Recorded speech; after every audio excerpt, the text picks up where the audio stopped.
माझी पाककलामध्ये आज आपण बनवतोय क्रिसमस स्पेशल प्लम केक. त्यासाठी इथे मी ड्रायफ्रुट्स घेतलेले आहेत. काजू, बदाम 2 प्रकारचे मनुके, ॲप्रिकॉट आणि कलरफुल टुटी फ्रुटी इथे घेतलेले आहेत.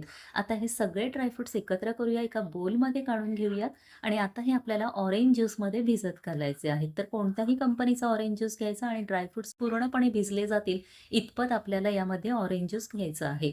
आता हे कमीत कमी अर्धा तास किंवा 2 तासासाठी छान असे मुरू द्यायचे, साईडला ठेवूयात. आता एक पॅन घेतलंय, त्यामध्ये पाव कप साखर आणि 2 चमचे पाणी घेतलेलं आहे. साखर आता इथे आपल्याला कॅरमलाइज्ड करून घ्यायची आहे. तर आता इथे आपली साखर ब्राउन झाली. यामध्ये आता पाव कप इतकं पाणी घालून शुगर सिरप आपण तयार करून घेणार आहोत. तर इथे शुगर सिरप देखील तयार आहे, साईडला ठेवूयात. त्याचबरोबर मी केक टीन तयार करून घेतलेला आहे. आता एक बोल घ्यायचा, त्यामध्ये पाव कप दूध आणि पाव कप तेल घ्यायचं, मिक्स करून घेऊयात. आता यामध्ये जाईल पाव कप इतकी पिठी साखर. 2 ते 3 मिनिटांसाठी छान अशी फेटून घ्यायची आणि मग यामध्ये 1 कप मैदा, त्याचबरोबर पाव चमचा सुंठ पावडर आणि अर्धा चमचा दालचिनी पावडर घेतलेली आहे मी. हे सगळे जिन्नस चाळून घेणं खूप गरजेचं आहे. त्याचबरोबर पाव चमचा इतकं जायफळ किसून घेतलंय आणि यामध्ये आता आपण जे शुगर सिरप आणि ड्रायफ्रुट्स भिजवून घेतलेले ते घालून घ्यायचं. आता हे बॅटर छान असं मिक्स करून घ्यायचं.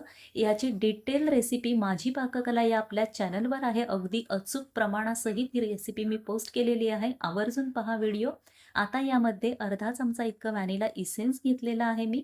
मिक्स करून घेऊयात. दुसरीकडे मी कढई प्रीहीट करण्यासाठी ठेवले. 10 मिनिटं प्रीहीट करून घेऊयात आणि सगळ्यात शेवटी 1 चमचा बेकिंग पावडर आणि अर्धा चमचा बेकिंग सोडा घेतलेला आहे आणि छान बॅटर मिक्स करून घेऊयात.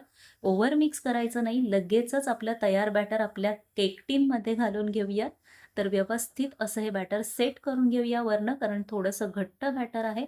आता जे घरी आपल्याकडे ड्रायफ्रुट्स अवेलेबल असतील त्याने वरनं छान असा केक आपला डेकोरेट करून घ्यायचा आणि हा केक आपल्याला 40 ते 45 मिनिटांसाठी लो टू मीडियम फ्लेमवर बेक करून घ्यायचं आहे. तर इथे मी मस्त असा डेकोरेट करून घेतलेला आहे. आपली कढई देखील प्रीहीट झालेली आहे. स्टँड ठेवून त्यामध्ये केक टीन ठेवायचा, वरनं झाकण ठेवायचं आणि 40 ते 45 मिनिटांसाठी केक आपला बेक करून घ्यायचा. मला इथे 50 मिनिटं लागलेत आणि तयार आहे केक आपला. टूथपिक देखील अगदी क्लिअर निघाले. काढून घेऊया केक टीन. अर्ध्या तासासाठी रूम टेम्परेचरला गार करून घेऊया आणि मग आता डिमोल्ड करूयात आपण केक. एखादी डिश घ्यायची, त्यावर केक टीन उलटा करायचा आणि अगदी इझिली आपला केक डिमोल्ड झालेला आहे. बटर पेपर काढून घेते आणि काय भारी इथे आपला केक तयार झालाय बघा. चवीला इतका अप्रतिम झालाय. अगदी मऊ लुसलुशीत असा केक आपला तयार झालाय. तुम्ही बघू शकताय. किती सॉफ्ट आणि मॉइस्ट झालेला आहे. अगदी आतपर्यंत इथे ड्रायफ्रुट्स गेलेले आहेत. तर एकदा या ख्रिसमसला नक्की करून पहा आणि रेसिपी आवडली असेल तर लाईक आणि शेअर जरूर करा.